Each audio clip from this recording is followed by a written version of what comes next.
ನನ್ನ ಪರೀಕ್ಷೆ ಮಾಡ್ತಾ ಇದೀಯಾ ಇಲ್ಲ ನೀನು ನನ್ನ ಅವಮಾನ ಮಾಡ್ತಾ ಇದೀಯಾ? ಎರಡೂ ಅಲ್ಲ ರೀ. ನಿಮಗ್ ಬಂದಿರೋ ಕಷ್ಟಕ್ಕೆ ನನ್ ತವ್ರ ಮನೆಯಿಂದ ಸಹಾಯ ಮಾಡಿಸ್ತಿದ್ದೀನಿ ಅಂತ ತಿಳ್ಕೊಳ್ಳಿ. ಸಹಾಯ?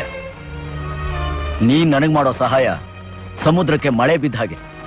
ಅಷ್ಟೇ ಅಲ್ಲ, ನೀನ್ ನನ್ನ ಹೆಸರಿಗೆ ಬರೆಯೋ ನಿನ್ನ ಪ್ರಾಪರ್ಟಿ ಬೆಲೆ ನನ್ನ ಪ್ರೀತಿಸೋ ಜನಗಳು ಪ್ರೀತಿಯಿಂದ ಕೂಗೋ ಧಣಿಯನೋ 2 ಅಕ್ಷರದಲ್ಲಿ 2ನೇ ಅಕ್ಷರಕ್ಕೆ ಸಮ. ಅಂದ್ರೆ ನೀವ್ ನನ್ ತವ್ರ ಮನೆಗ್ ಬರೋದಿಲ್ವಾ? ಹಾಗಿದ್ಮೇಲೆ ನೀವ್ ಹೇಳಿದ ಮನೇಲಿ ನಾನು ಇರೋದಿಲ್ಲ. Good bye.